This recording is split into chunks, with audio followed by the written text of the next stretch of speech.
pag-asa sa kanya. 93 days weight loss at fitness challenge ng PNP. Nagsimula ngayong hapon ang isang fitness challenge para sa mga overweight na kasapi ng Pilipinas. Dahil naman talaga kasi. Unang sasama ang nasa 150 ka mga PNP personnel, lalo na sa Police Community Affairs and Development Group. Grabe no, Mariposa. Kung maging macho lahat ng pulis, sa tingin mo? Kasi magkakatawan ni Rendon, di ba? Hindi lang napakano, may inspire pa ni siguro yung mga nasa tabi. Hindi ko lahat sila mag-aapit na sa PNP. Natutuwa ako sa character development ni Rendon. Yes, sana tuloy-tuloy na yan. Samantala, Pinisita ni Ambassador Aileen Benjola ang labing wala naming kababayan na iniligtas sa pinagtatrabahuan nilang hotel na tinamaan ng misail ng Iran.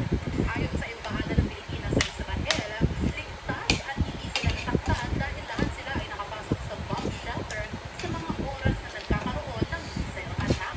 Sa kabila nito, ang ilan sa kanila ay nakararamdam ng trauma dahil sa mga pagsabog kung kaya sasailalim sila sa psychosocial counseling program ng Embahada sa mga susunod na araw. yung nga ng lindol, yung nararanasan natin lindol, kinakabahan na tayo. Oo nga eh. Yun na lang yung ultimo, di ba, talagang yung isa, ay, pati bigling talagang wasak. Nung nakaraan nga dyan, inumin doon sa Maynila, parang humuga yung kama ko, natakot ako. Talaga. Paano pa kayo makapag-dito? Sisip ka lang nila sa apartment ako. Gaganyan ka. May maatang lindol Ay, yun eh. minsan attack din yun. Samantala, nagbabala ang PNP, ang PNP Supervisory Office for Security and Investigation Agencies or SOSIA, sa lahat ng private security personnel laban sa paggamit ng mga uniforming hindi aprobado sa kanilang opisina. Sa isinagawang post-to-post inspection ng SOSIA, ilang security guard ang nahuliang naka-duty habang suot ang mga hindi otorisadong uniforme tulad ng barong bunga, Baywatch attire at iba pang labag sa panuntunan.